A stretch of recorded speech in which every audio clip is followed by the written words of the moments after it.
अस्सलाम वालेकुम दोस्तों, मेरा नाम है मोहम्मद सुलेमान और आप देख रहे हैं सुलेमान आइडियोलॉजी। दोस्तों, आज की वीडियो में ऐसी बातों का तज़किरा करने जा रहा हूं जो कि आपने पहले कभी भी नहीं सुनी होगी। मुल्क पाकिस्तान में इलेक्शन के दौरान ब्यूरोक्रेसी का इस्तेमाल किया जाता है, इस्टेब्लिशमेंट का भी इस्तेमाल किया जाता है और बहुत से दूसरे हथकंडों का इस्तेमाल भी किया जाता है। लेकिन आज जिस हथकंडे का इस्तेमाल मैं आपको बताने जा रहा हूं और जिस शख्सियत ने किया, वो मुल्क पाकिस्तान की इस वक्त सबसे मरूफ तरीन शख्सियत रह चुकी है। ये वही शख्सियत है जिसका डायलॉग था कि हम घास खा लेंगे लेकिन एटम बम जरूर बनाएंगे। मैं जी हाँ दोस्तों, मैं बात कर रहा हूँ मिस्टर जुल्फ़िकार अली भुट्टो के मुतल्लिक़।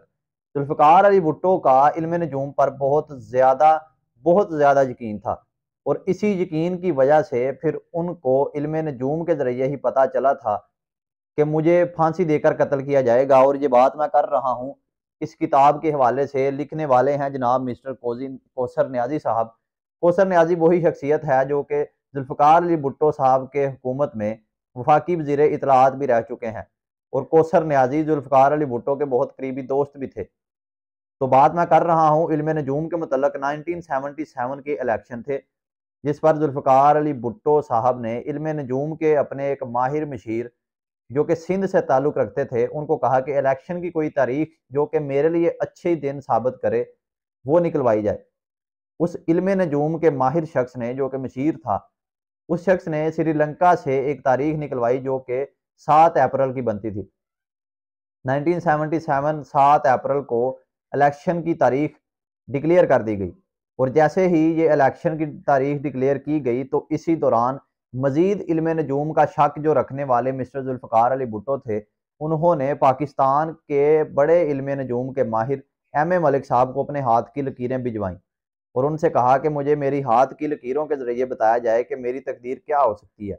आप इस बात से अंदाज़ा लगा सकते हैं कि मुल्क पाकिस्तान के उस वक्त सबसे नामवर सियासतदान को किस कदर पागल कर दिया गया कि वो शख्स अपनी ही मकबूलियत से खाइफ होकर अपने मुस्तकबिल का अंदाज़ा इल्म नजूम के माहरीन से लगवा रहा है।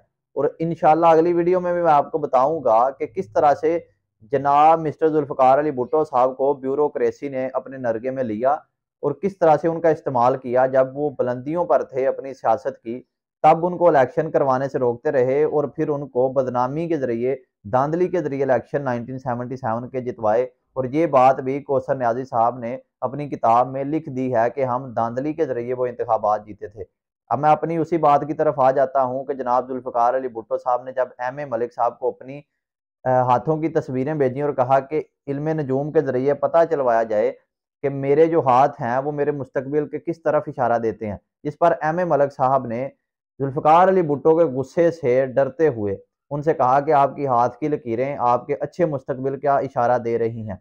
लेकिन बाद में उन्होंने इसी किताब में लिखा कि जब जुल्फ़िकार अली भुट्टो साहब पर कत्ल का मुकदमा चल रहा था तो कौसर न्याजी को M.A. मलिक साहब ने बुलाया और उनकी हाथ की लकीरों को बताया।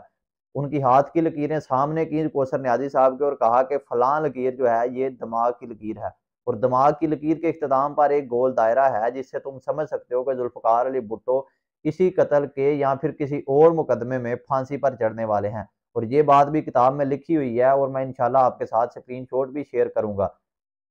दूसरी तरफ जुल्फ़िकार अली भुट्टो का जो खौफ था अभी तक भी ख़त्म नहीं हो रहा था कि मुझे पता नहीं 1977 की जो मैंने इलेक्शंस की तारीख दी है, ये किसी एक नजूमी से सही हो सकती है, दूसरे से सही हो या फिर ना हो। इसी वजह से उन्होंने श्रीलंका का दौरा भी किया। श्रीलंका का दौरा जब उन्होंने किया तो उस वक्त के श्रीलंका के जो वज़ीर-ए-आज़म थे मिसेज़ बंदरा नाटके से कहा कि आपके जो दरबार में इल्म नजूम के बड़े-बड़े माहिरीन हैं, मैं उनसे मिलना चाहता हूँ। इस पर उन्होंने तमाम इल्म नजूम के माहिरीन को बुला लिया। जब इल्म नजूम के माहिरीन आन पहुंचे तो उन्होंने वहां पर कहा कि मैंने फलां तारीख दे दी है अपने मुल्क में इंतखाबात के लिए, तो आप सब मेरे हाथों की लकीरों को देख कर बताएं कि क्या ये मेरे लिए अच्छी साबित होगी। इस पर तमाम इल्म नजूम के माहिरीन जो हैं वो खामोश हो गए। बेहद इसरार करने पर जब जुल्फ़िकार अली भुट्टो ने बार बार कहा कि मुझे बताया जाए क्या मसला है, तो वहां पर एक इंतहाई उम्र रसीदा इल्म नजूम का माहिर शख्स बोला कि जब आपने तारीख दे ही दी है तो फिर इसमें हम अब क्या कर सकते हैं। जिससे साफ इस बात का अंदाजा लगाया जा सकता था कि जुल्फ़िकार अली भुट्टो पर अगले आने वाले दिन बहुत ही सख्त होने वाले हैं। यही वो इल्म नजूम के माहिरीन शख्स थे जिन्होंने जुल्फ़िकार अली भुट्टो की फांसी का भी साफ साफ बता दिया था, क्योंकि दिमाग की लकीरों के इख्तिताम पर गोल दायरा आ रहा था और उन्होंने कहा था कि आप जल्द ही समझ जाएंगे कि इनका मतलब क्या है। ये स्क्रीनशॉट भी मैं आपके साथ शेयर करूंगा। उम्मीद करता हूँ आपको आज की वीडियो अच्छी लगी होगी। इंशाल्लाह मिलते हैं नेक्स्ट वीडियो में। नेक्स्ट वीडियो होगी जुल्फ़िकार अली भुट्टो और ब्यूरोक्रेसी के मतलब कि किस तरह से ब्यूरोक्रेसी और इस्टेब्लिशमेंट ने मिलकर जुल्फ़िकार अली भुट्टो की चमकती सियासत को दोबारा से जवाल का एक बार रुख दिखा दिया, और किस तरह से वही काम इंशाल्लाह नून लीग के साथ भी होने वाला है।